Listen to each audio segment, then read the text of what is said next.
Las evaluaciones proyectadas en el programa Televisar son responsabilidad de sus productores y conductores. Telecanal 28.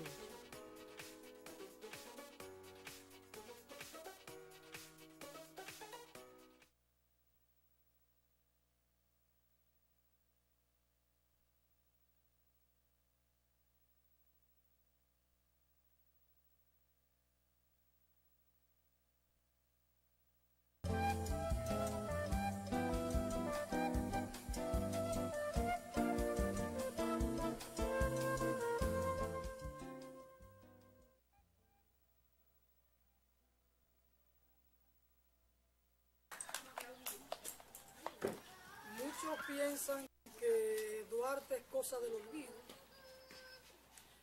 Recientemente conmemoramos el 204 aniversario de su natalicio y en términos históricos los que perduran o los que deben perdurar son las ideas, no exactamente el cuerpo físico de la persona. Duarte hoy tiene más vigencia que la que tuvo en su tiempo. Hoy, por ejemplo, hay un estado de ánimo colectivo como que el país sucumbió, como que no hay fe en la posibilidad de rescatar el país. La gente no ve esperanza de que estos problemas que nos acogotan hoy en día puedan tener solución. Y no es así. Duarte nos enseñó para todos los tiempos de que hay que tener fe en la nación. Cuando a él le tocó hacer su trabajo político, la República, lo que hoy se denomina República Dominicana, era apenas un villorrio. No teníamos en el país más que 100.000 habitantes. Y en la zona ahí de Santo Domingo posiblemente eran 10, 12.000 personas. Por eso Pedro Santana, Buenaventura Báez, Bobadilla, no tenían fe en la viabilidad de la nación. Y por eso procuraban un protectorado. Buscaban que una nación, una potencia, se hiciera cargo de nosotros como para salir de la ocupación haitiana. Y sin embargo, Duarte siempre tuvo la visión de que era posible nosotros salir adelante como nación. Es decir, Duarte tuvo fe de que nuestro territorio debía ser una nación libre, soberana e independiente.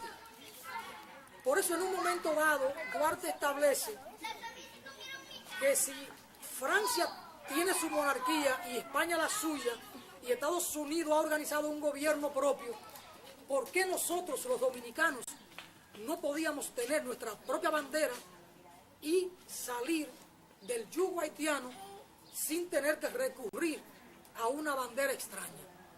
Es decir, Duarte tuvo fe en los momentos más difíciles de la nación.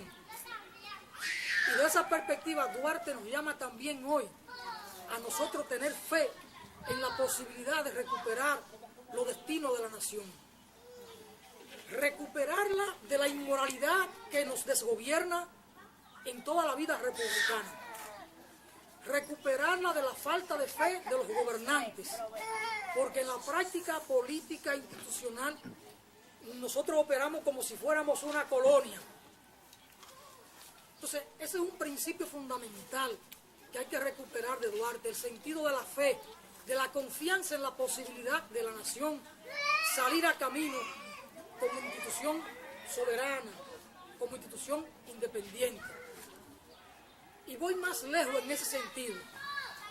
Duarte concebía la independencia de la nación a partir de la existencia de una constitución que nos diera la libertad, la independencia de todo protectorado, intervención, dominio o influencia extranjera. Es el término, son los conceptos textuales de Juan Pablo Duarte. ¿Cómo concebía la independencia de la República? De toda dominación, protectorado, intervención e influencia extranjera. Y desde esa perspectiva, yo he dicho que Duarte fue más antiimperialista que todos los izquierdistas que tenemos en la República Dominicana en los últimos 50 años, o desde que aquí empezamos a hablar o a conocer la teoría marxista-leninista, que es la que establece digamos que la guía de la fuerza de izquierda. Porque una parte de la izquierda nuestra veía la política en función de una dependencia o de una relación ideológica con China, la China continental, que eran los llamados pro-chinos. Otros la veían a partir de una relación con los soviéticos, con los rusos de entonces, la Unión de Repúblicas Socialistas Soviéticas, eran los llamados pro-soviéticos. Y otros más cercanos acá, en términos de la geografía, la relación con Cuba o con la teoría de Ernesto Guevara de la Serna, los llamados fidelistas o guevaristas. Sin embargo, Duarte concebía la independencia alejada de toda influencia extranjera. Entonces son principios cardinales que hoy tienen vigencia en el pensamiento de Duarte, que nosotros tenemos que reivindicarlo, tenemos que rescatarlo para repensar la nación, para repensar la independencia. Pero un principio fundamental en estos tiempos es que no se puede hablar de soberanía cuando usted está hipotecando esa misma soberanía a partir de los préstamos internacionales que estamos tomando todos los días. Hoy en día, todos los meses el país toma préstamos de cerca de 200 millones de dólares y eso implica hipotecar la soberanía de la nación. Y entonces, desde la perspectiva de Juan Pablo Duarte, que para él lo fundamental era la viabilidad de la nación y ver esta al margen de todo protectorado, dominio, influencia extranjera. Entonces, eso son cuestiones cardinales, como los políticos de estos tiempos van negando el pensamiento de Duarte, muy a pesar de que detrás de su despacho tienen una foto muy grande de Juan Pablo Duarte. Una cuestión fundamental en Duarte para estos tiempos es el desprendimiento de Juan Pablo Duarte. Hoy los políticos no tienen nada de desprendimiento. Se acercan a los partidos mayoritarios en aras de conseguir un puesto para hacerse millonario. Para hacerse millonario. Duarte, en cambio, fue el hombre que puso a disposición de la independencia de la patria el patrimonio de la familia. El día 4 de febrero del año 1844, Duarte envía una carta a su madre. Esto a propósito de una carta que a final de noviembre, 25 de noviembre del año anterior, 1843, le envía Vicente Celestino Duarte, su hermano mayor, y Francisco del Rosario Sánchez, pidiéndole a Duarte que consiguiera recursos, tanto Duarte en Venezuela, porque las condiciones estaban dadas para dar el golpe, es decir, salir de la ocupación haitiana. Pero hacían falta recursos bélicos. Entonces le piden en esa carta una cantidad de fusiles, de pólvora, de machete, de lanza, en fin, instrumentos bélicos para poder levantarse en armas.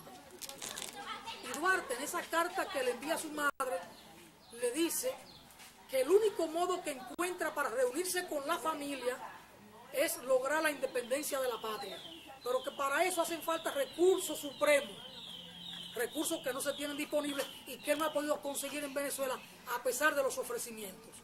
Y entonces le dice, el único medio que veo al alcance es que dispongamos de mancomun conmigo y mi hermano Vicente Celestino Duarte la disposición del patrimonio que hemos heredado de nuestro Santo Padre en aras de la santa causa. Es decir, todo lo que se heredó del Padre, disponerlo como recurso para la santa causa que es la independencia, en un gesto de desprendimiento que lo enaltece y lo enaltecerá por siempre. Pero en esa carta, con esa muestra de desprendimiento, Juan Pablo Duarte dice al mismo tiempo, una vez independizada la patria, yo me haré cargo de los negocios de la familia, es decir, yo voy a trabajar, yo no voy a ser presidente, ni voy a ser un general, ni voy a vivir del erario, yo me haré cargo de los negocios de la familia y voy a reponer el patrimonio que hemos entregado para la santa causa. Ahí hay principios cardinales en Juan Pablo Duarte, el desprendimiento, la falta de interés material. Y claro que Duarte no buscaba un puesto porque decía, independizada la patria, me haré cargo de los negocios de la familia, voy a trabajar. Y un aspecto fundamental, el amor de Duarte al trabajo, la cultura de Juan Pablo Duarte hacia el trabajo. porque desde muy jovencito trabajó con su padre en el almacén que tenía ahí en la Tarazana. Me haré cargo de los negocios que hemos heredado de nuestro padre y voy a restituir con el trabajo el patrimonio de la familia. Son lecciones claras que están ahí. Pero después de esa carta, que se producen a principios de febrero, el 24 de marzo, cuando Duarte retorna al país del año 1844, ponen en sus manos como general de ejército la suma de 1.000 pesos para la campaña en el sur donde estaba Santana. Duarte dura 12 días en campaña. Tiene que retornar a la capital por contracciones con Pedro Santana, que no son del caso explicar ahora. Retorna, reembolsa, rinde cuenta y devuelve al Tesoro Público la suma de 827 pesos. Duarte solo usa de esos 1.000 pesos, que era una fortuna para la época, solo dispuso de 173 pesos. Devolvió 827 pesos. Es decir, el primer funcionario que rinde cuenta a la nación. ¿Y qué cuenta? De esos 173 pesos hay recibo, manuscrito de Duarte, de en qué gastó cada centavo. Dio 20 pesos por una vaca y eso está asentado ahí. Le dio 10 pesos a un sargento porque se enfermó y tenía que retornar a la ciudad y le entregó 10 pesos al sargento para retornar. Eso está asentado en un recibo. Compró maíz, compró un cuero de una vaca y todo aquello está documentado. El primer funcionario que rinde cuenta a la nación. Y hoy, una gran parte, para yo no decir todo y que luego ustedes me digan que yo soy un pecador, que estoy levantando calumnia, una gran parte de los funcionarios públicos se niegan a rendir cuenta. Se niegan a rendir cuenta. Y todo el mundo conoce el tema de la corrupción en la República Dominicana. Entonces Duarte es el ejemplo que contrasta con los políticos de estos tiempos. Entonces hay que reivindicar esa ética del padre de la patria para nosotros educar, sobre todo a los jóvenes, a las nuevas generaciones, en valores de patria. Y decirles, es posible recuperar la nación. Y aquí hay ejemplos más que suficientes, más que claros, de que es posible hacer las cosas correctamente. Pero en eso hay muchos elementos sobre Juan Pablo Duarte que uno tiene que reivindicar. Juan Pablo Duarte se formó como abogado, ojo, y fue un hombre que tuvo una clara visión de cómo administrar la justicia. Porque Juan Pablo Duarte tenía claro de que no se puede construir una democracia si no hay un aparato, si no hay un sistema judicial que funcione adecuadamente. Duarte, en los principios que elaboró sobre la justicia, dejó sentados los principios básicos del debido proceso, que hoy tanto se enaltece, que hoy al que tanto se apela. Aquí los delincuentes mayores dicen que hay que respetarle sus derechos y que hay que respetar el debido proceso. Y entonces ya eso es una escuela formal de que al más grande de los delincuentes hay que respetarle el debido proceso. Pero es Juan Pablo Duarte quien deja sentados los principios básicos del debido proceso en la República Dominicana. Eso está documentado en su proyecto de constitución. Dice Duarte, a nadie se le puede juzgar sino con la ley vigente al momento de haber cometido un delito. A nadie se le puede sancionar con una pena que no está establecida en la ley vigente a la hora de cometer el delito o la infracción. Y a todo hay que oírlo en justicia. Sí, son los principios cardinales del debido proceso. Aquí me dijeron que Castillo es abogado. Yo escribí un trabajo, Duarte jurista, donde analizo todas estas cosas.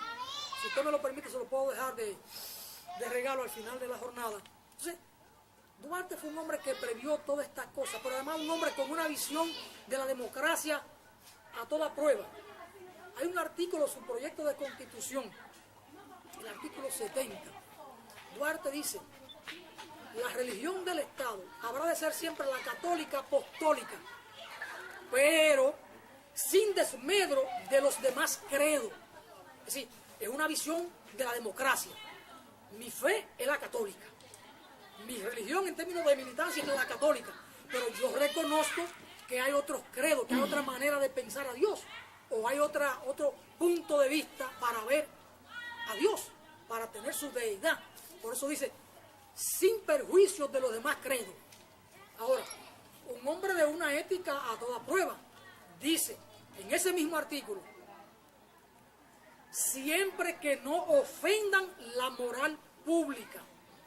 Es decir, no solo rinde cuenta en términos financieros, en términos económicos, sino tiene una visión de la ética. Es decir, la religión del Estado habrá de ser siempre la católica, apostólica, sin desmedro, sin perjuicio a los demás credos, siempre que no ofendan la moral pública. Es decir, en Juan Pablo Duarte hay un hombre profundamente conceptuoso. Cuando usted lee 2 o 3 líneas o 30 palabras escritas por Duarte, hay un cúmulo de ideas, hay por lo menos 3 o 4 principios básicos anotados en apenas 2 o 3 líneas. En apenas 2 o 3 líneas. Entonces, Duarte es un hombre de un pensamiento profundo, de un pensamiento para estos tiempos, en términos éticos. Duarte es incluso el primer maestro de la República. Cuando Duarte retorna al país, con apenas 19 años de edad, funda una escuela en el almacén de su padre. Y ahí empieza a dar filosofía, matemática, idioma. ¿Por qué?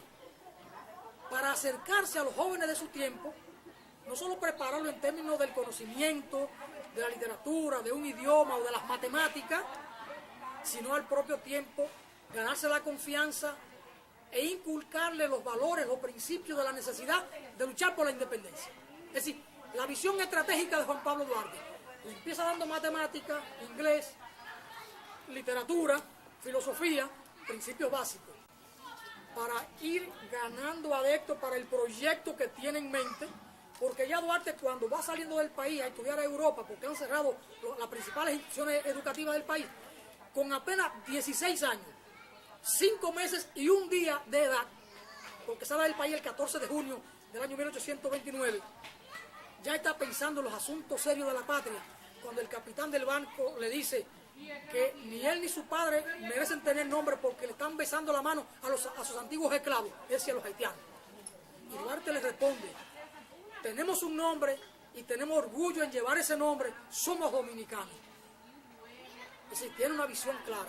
Y el tiempo que pasa afuera, Duarte sale a estudiar incluso para ordenarse como sacerdote, pero los apremios de la patria lo llevan a no concluir los estudios ni de teología para ordenarse como sacerdote, ni a terminar los estudios de derecho, y retorna a la patria. Retorna a la patria. Para él era una necesidad retornar a la patria para luchar por la independencia. Por eso no bien llega y funda esta escuela. Por eso es el primer maestro de la patria. Y entonces, llega en el 32. Ya en el 34 Duarte se incorpora al ejército de ocupación haitiana. ¿Para qué? La visión del estratega. Primero, para aprender el manejo práctico de las armas, porque sabe que a un ejército de ocupación no se le desaloja ni con poesía ni con discurso, sino con armas. Es un ejército que tenemos de ocupación del territorio dominicano. Conocer el manejo de las armas, pero además conocer la fortaleza del ejército enemigo que nos ocupa para saber cuáles son sus fortalezas, pero cuáles son sus debilidades. Y entonces algunos lo critican, pero ¿cómo tú te organizas en el ejército si son los enemigos y contra ellos vamos a luchar? Entonces le explican las razones y que ellos también deben incorporarse. Por eso Duarte termina siendo un gran maestro de esgrima y termina manejando todas las armas de su época y conoce las interioridades del enemigo. Y ahí entonces se gana al regimiento 31 y 32, que eran parte del ejército, pero era formado por dominicanos. Se lo gana para la causa. Hay un momento en que lo detectan y se lo llevan preso a ambos regimientos para Puerto Príncipe. Luego aquí la cosa como que se tranquiliza porque Duarte sale del país y le piden que retorne los regimientos 31 y 32. Por eso van a encontrarse que el 27 de febrero se toma el Conde, el baluarte del Conde, sin tirar un solo tiro. Porque la guarnición militar que estaba ahí estaba comprometida con la independencia, porque ya Duarte se lo había ganado todo. Es decir, la visión estratégica en términos militares de este hombre. Hay quienes dicen, los santanistas, no, Duarte no tenía esas dotes militares. Busquen que publicó un manual sobre un libro de unas 400 páginas, el Instituto Duartiano, el general Duarte, donde aparecen detalladas todas las ideas, los planes militares de Duarte y los análisis que se han hecho sobre la condición de Duarte militar. Es decir, es una falsía de los santanistas que tiene como uno de los mentores vivos fundamentales a Ramiro Matos González, que es el instructor de las Fuerzas Armadas del santanismo, aunque él se proclama duartiano, porque en este país uno se encuentra con todas las cosas. En una ocasión me presentaron que era jefe del ejército, Ramiro de la Cruz Mato, que es hijo de Ramiro Mato. Yo no sé qué hijo de Ramiro Mato, y le he puesto el tema, y le he dicho esto, que Ramiro Mato era el principal santanista, y resulta que el tipo, siendo general, es hijo de Ramiro Mato. Me dijo dos cosas ahí, pero defendió a su padre, quien me lo presentó, que fue Johnny Guerrero. Me hizo una seña con la mirada, y yo aguanté, digamos que el chucho, ¿no? Y después me dio la explicación de que Ramiro Mato era el padre de este general, que luego lo nombró Danilo como jefe del ejército. Mato de la Cruz, el nombre no recuerdo ahora. Pero bueno, son de esas cosas que en este patio nuestro, que todos nos conocemos, se dan. Un aspecto importante, lo de Duarte, la rendición de cuentas. Miren, el primer funcionario que rinde cuentas en la nación, Juan Pablo Duarte. Duarte, cuando retorna en el 64, marzo del 64, entra por Montecristi, cuando la guerra de la restauración. ¿Por qué guerra de la restauración? Porque hay que restaurar la república. ¿Cuál república? La duartista, la que se proclama en el 44. Por eso ese grupo de restauradores son duartistas. Claro, ahí hay un grupo de traidores como el presidente Salcedo, que era baecista. Son de las cosas de nuestra historia. Duarte, para retornar al país e incorporarse al ejército de restauración, vende lo único que tiene en Caracas, una casita, por 1.000 pesos, para comprar pertrecho de guerra y para rentar una goleta y llegar a tierra dominicana. ¿Con qué propósito? Duarte vino a entregar su sangre para fertilizar el suelo patrio. Porque en ese momento tenía Duarte 51 años y ya era un anciano, por la cantidad de trabajo que pasó en Venezuela. Hambre, miseria, necesidad, el tipo de trabajo que tuvo que hacer, y viviendo en la Amazonía, en la margen del río Orinoco, su salud se le mejoró mucho, su parte física. No tenía fuerza física para combatir, pero vino a morir, a integrarse al combate, pero para morir en el suelo patrio, y no se lo permitieron. ¿Por qué no se lo permitieron? Porque el presidente de la República en armas, Salcedo, respondía a Buenaventura Báez. A Buenaventura Báez, que todavía vestía el uniforme de mariscal de campo del ejército español, que estaba sojuzgándonos en ese momento por la anexión, por la traición de Pedro Santana. Leerse nuestra historia está llena de contradicciones, que uno mismo dice, pero ¿y cómo me lo explico? Que el presidente del gobierno restaurador en armas respondiera a Buenaventura Báez, que vestía el uniforme de mariscal de campo del ejército español. Pero voy más lejos. Francisco de Rosario Sánchez, que cuando la amnistía del 48 retorna al país, él y Pedro y Ramón Matías Mella, o Matías Ramón Mella, uno en un momento estuvo con Manuel Jiménez, que sustituyó a Pedro Santana en el poder, y otro se incorporó con Pedro Santana. En un momento Sánchez estuvo con Santana, en otro momento estuvo con Buenaventura Báez, pero en un momento estuvo Matías Ramón Mella con Manuel Jiménez. Y luego, cuando llega con Manuel Jiménez, luego pasa al bando de Pedro Santana, y es Matías Ramón Mella quien desde San Carlos logra sitiar al gobierno de Manuel Jiménez a nombre de Pedro Santana para hostigarlo. Entonces Santana vuelve al poder. Como los trinitarios, la gran mayoría de los trinitarios, abandonan el ideal febrerista de Juan Pablo Duarte o de los trinitarios, y uno pasan a estar con Jiménez, en otro momento con Santana, en otro momento con Báez, y uno que estuvo con Báez ahora como Mella, después estuvo con Santana, y viceversa lo de Sánchez. Es una cosa increíble lo de nuestra historia. Y cuando Sánchez retorna al país, que lo fusilan en el cercado, él viene en nombre de Buenaventura Báez a combatir el gobierno español que estaba aquí. Y uno dice, ¿pero cómo es posible? Cuando él sale para acá, él le pide a Cabral, a José María Cabral, que estaba en una islita por ahí, que formara una junta en el exilio, de gobierno en el exilio, para proclamar a Báez. Y él viene como avanzado, muere como un héroe. Y entonces la gente dice, no, el último acto es que murió como un héroe, porque vino a luchar contra la anexión. Pero viene a luchar contra la anexión a nombre de Buenaventura Báez, que no estaba en eso, porque estaba vistiendo el uniforme de mariscal de campo del ejército español todavía, y cobrando con mariscal de campo del ejército español. A Buenaventura Báez, que fue un anexionista, que fue un hombre que buscó el protectorado, en un momento en el 57, para él irse del poder y retornar a Santana, tuvo que darle 50.000 pesos duros, y el Congreso lo aprueba para él poder renunciar y entonces darle paso a Santana.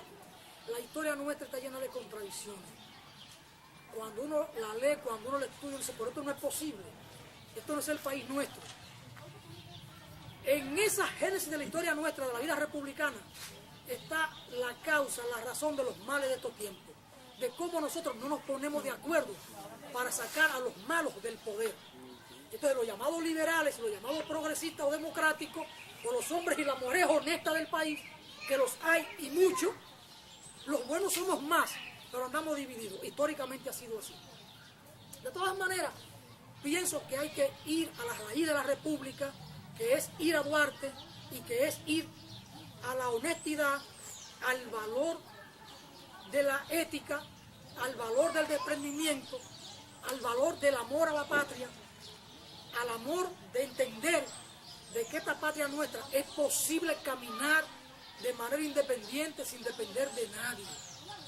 Pero para eso tenemos que unirnos los buenos, independientemente de ideología, de si es un ateo o de si es un cristiano o una cristiana, simplemente que le duele a la patria y que entienda de que una República Dominicana mejor es posible. Y para eso hay que actuar desde la raíz de la República, que vale decir desde los principios duartianos, esos principios que están ahí, de amor a la patria, de un ejercicio ético de la política, de la administración de los recursos, de ver una justicia sana, transparente. Aquí hoy se niegan a hacer justicia. Miren, una cosa importante, cuando Duarte ve el tema de la justicia, Duarte ve y plantea y propone en su proyecto de constitución una administración de justicia con jueces independientes. Duarte no dice jueces vitalicios. Duarte habla de unos jueces profesionales, independientes, que es lo único que puede garantizar una justicia transparente, una justicia independiente, una justicia sana. Y Duarte habla de unos jueces permanentes, de unos jueces profesionales. Todo eso está documentado en su proyecto de constitución. Aquí, cuando se empieza a tomar ese principio duartiano, año 1994, en el Pacto por la Democracia que firmaron Peña Gómez y Balaguer, que lo que ellos acordaron después se vio mediatizado cuando pasa el Congreso, que Balaguer no tenía mayoría en el Congreso, la tenía el PLD en ese momento, que tenía unos 12 o 14 senadores. Entonces, ese Pacto por la Democracia lo mediatizan.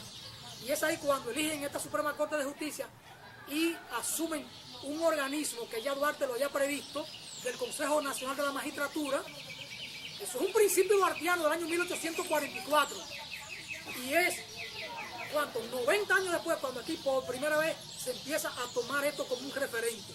Quedó mediatizado, pero le dieron un cierto tono aparentemente de independencia, que no es tal, porque en definitiva el Consejo Nacional de la Magistratura, que es el organismo que debe elegir los jueces, al fin y al cabo está en manos de los políticos, porque está integrado por el presidente de la República, los presidentes de ambas cámaras, el presidente de la Suprema Corte, otro como secretario de la Suprema Corte, y un legislador en ambas cámaras que sea del partido contrario al presidente. Es decir, todos son políticos, y al fin y al cabo en el Consejo Nacional de la Magistratura lo que hay es un reparto para elegir la Suprema Corte de Justicia y los demás órganos que son propios de su competencia, como el Tribunal Constitucional y el propio Tribunal Superior Electoral.